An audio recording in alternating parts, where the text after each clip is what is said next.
treasure hunting, decoding, remapping ang mga paraan natin. Gamit lang yung compass at walang detector o kaya mga high-tech na kagamitan.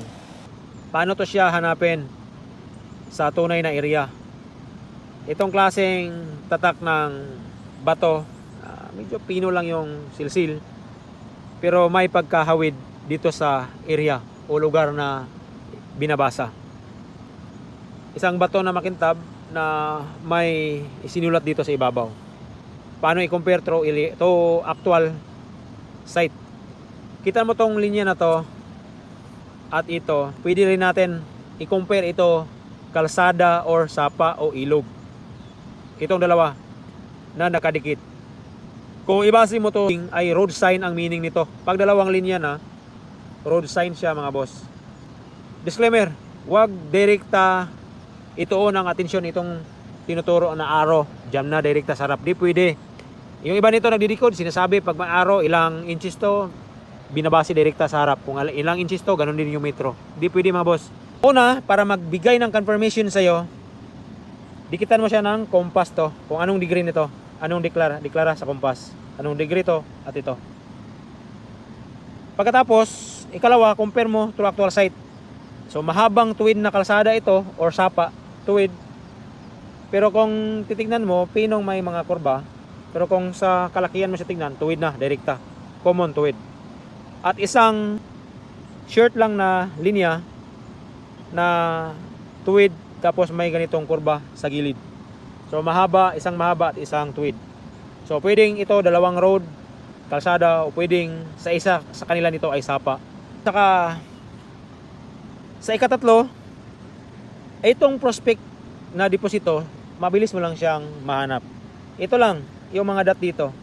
Ito yung pattern para nila na ganito ang posisyon sa paggawa ng mga kayamanan, sa paglibong, sa pagbaon ng mga kayamanan dito. Ganito yung forma, naglitrang Y. At saka mayroon pang isang prospect na deposito dito na nakagitnaan siya sa dalawang linya. So mabilis lang siya mahanap. Kunan mo lang din siya ulit ng tatlong ulit ng degree sa compass para matukoy mo, malaman kung saan siya mahanap. At saka sa panglima, pang-apat yung degree ng compass dito para siya mahanap. Panglima ay saan na mahanapin to at mabilis mo lang siyang makita. Dahil puntahan mo lang yung tuwid na kalsada at kurbang sapa na ma-encounter mo.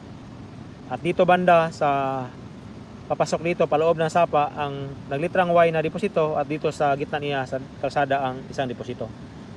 At kung ano yung basa rin natin dito, malalaman mo rin, gagamitin mo rin doon sa tunay na actual site kung saan man ang tinuturo nito. At saka ito pa, para malaman mo kung di mo alam, kung di mo kabisado yung area, lugar kung saan yung matuwid na sapa o kalsada na short, etc. na binabase natin, tignan mo siya, yung mga dot combination, animal face o human face, matutukoy mo kung saan yung tunay na travel niya o lokasyon ito. Hanapin mo yung tunay na angle, kagaya nito.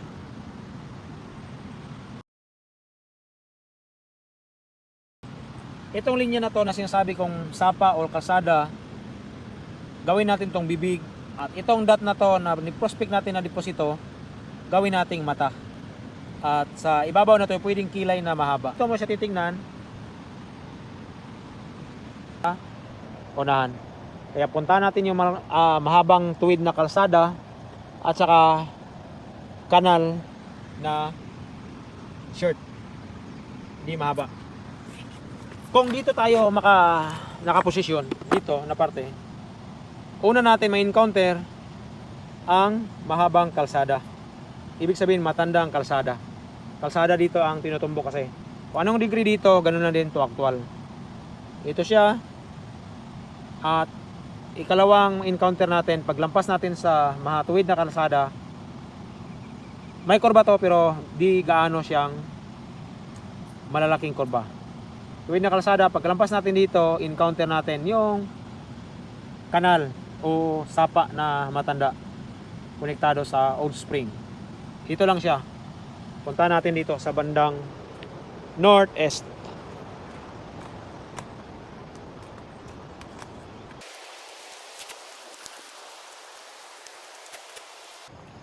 Yung una ko sinasabi na una may encounter ang tuwid na kalsada.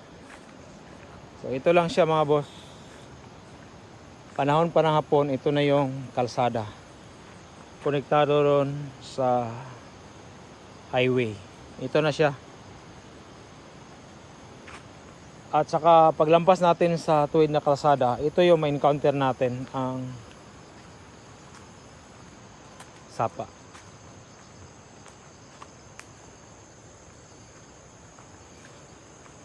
Diba sinabi ko short lang na kanal.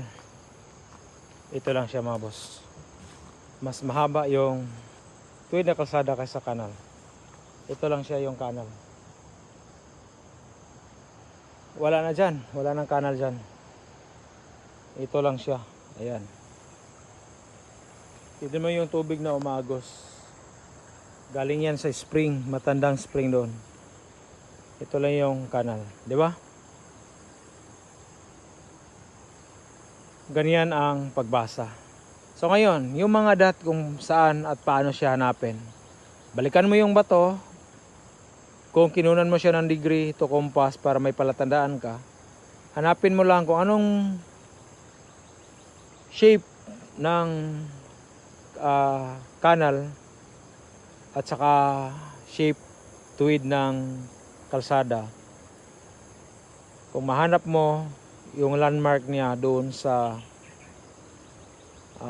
stone map, doon mo hanapin ang tunay na lokasyon, ang deposito na sinasabi ko.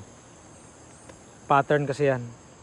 Pagkatapos masolve mo na yung puzzle, pattern at angle para sa deposito. Ganyan lang.